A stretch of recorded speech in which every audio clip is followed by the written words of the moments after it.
Hello everyone, class 11th के chemistry के इस नए लेक्चर में आप सभी का बहुत बहुत स्वागत है। आज के वीडियो में हमारा टॉपिक रहेगा difference between orbit and orbital.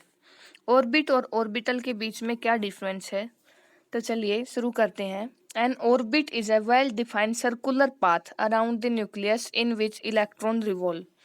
Orbit क्या होता है? एक सर्कुलर पाथ न्यूक्लियस के अराउंड जिसमें इलेक्ट्रॉन रिवॉल्व करता है, उस सर्कुलर पाथ को बोलते हैं ऑर्बिट। और ऑर्बिटल क्या होगा? Is the space where the finding of electron is maximum, possibility of finding the electron is maximum. ये जो स्पेस है यहाँ पे, उसको बोला जाएगा ऑर्बिटल, एंड जो सर्कुलर पाथ है उसको बोला जाता है ऑर्बिट। तो ऑर्बिटल क्या होगा?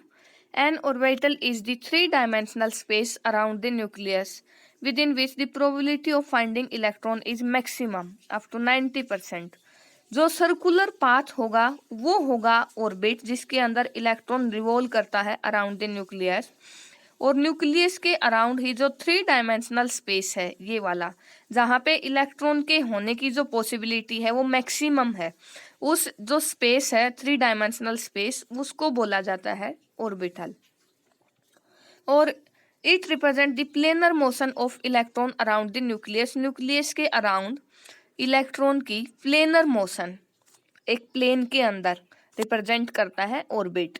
और ये थ्री डायमेंशनल स्पेस होता है, तो एक्स वाई जेड तीनों एक्सिस में होगा, तो ये प्लेनर नहीं होगा।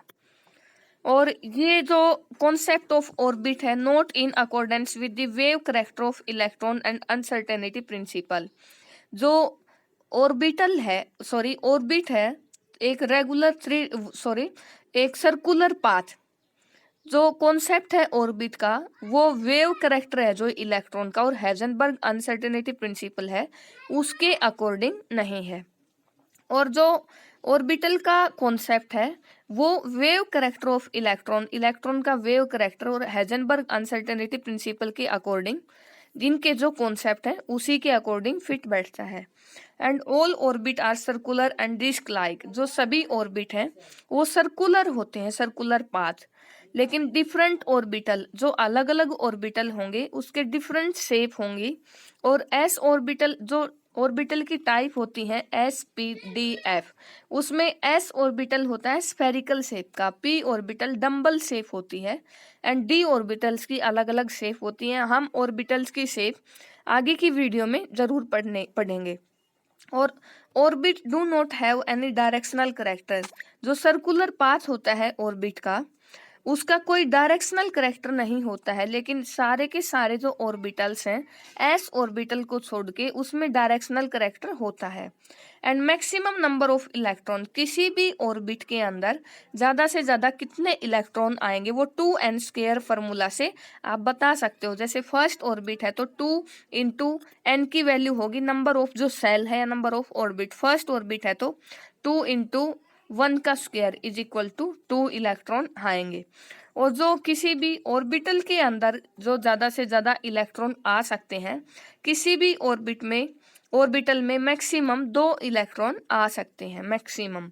और जो ऑर्बिट है उसमें 2n² फार्मूला से किसी में 2, किसी में 8, किसी में 18, किसी में 32 ऐसे इलेक्ट्रॉन भरे जाते हैं। और ऑर्बिटल में हमेशा 2 ही इलेक्ट्रॉन आते हैं।